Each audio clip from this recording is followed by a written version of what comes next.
ஓம் சரவண பவ. ஆன்மீக பக்தர்களே, இன்று நமது முருகனின் ஆன்மீக தொடக்க நிலைகளில் 48 நாள் விரத பயணத்தில் 5ஆம் நாளிற்கு வந்துள்ளோம்.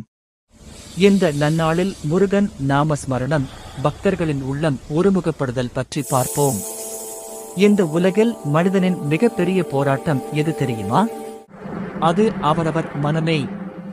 ஆகவே பக்தர்களே, உங்களின் ஒரு கணம் அமைதி, அடுத்த கணம் கவலை, அதன் பின் பயம். மனிதனின் மனம் எப்போதும் சிதறிக்கொண்டே இருக்கிறது. பக்தர்களின் சிதறிய மனத்தை நல்வழி பாதையில் அழைத்து வருவதுதான் நாமஸ்மரணத்தின் மகிமை. முருகா முருகா என்று ஒருமுறை சொல்லிப் பாருங்கள். உச்சரிக்கும் போது மட்டும் அல்ல, உள்ளத்தால் சொல்லிப் பாருங்கள். வேறு எந்த எண்ணங்களும் இல்லாமல் முருகனின் திருநாமம் மட்டும் உங்கள் சுவாசத்தோடு கலந்து ஓட ஆரம்பித்தால் அந்த நொடியில் உங்கள் மனம் அமைதியை உணரும்.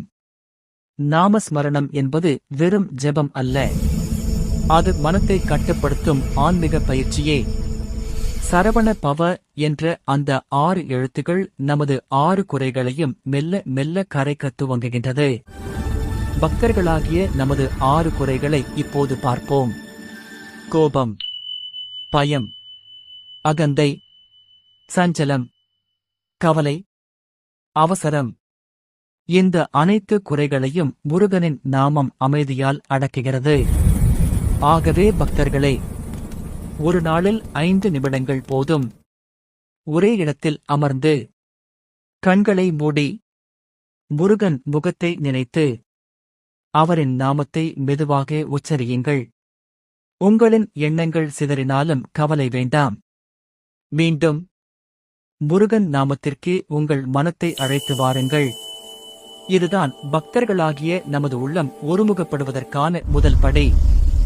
எனவே இந்த நன்னாளில் முருகன் உங்களிடம் ஒன்றே ஒன்றுதான் கேட்கிறார். என்னை நினை, எல்லாம் தானாக சரியாகும். நாளை முருகனின் அருளால் இன்னும் ஆழமான பயணத்தை தொடங்குவோம். ஆகவே பக்தர்களே, நம் வாழும் வாழ்க்கையில் தினமும் ஒரு முறையாவது முருகனை மனமாற நினைத்து அவரின் அருளை பெறுவோம். ஓம் சரவண பவ. ஓம் குமர குருபரா.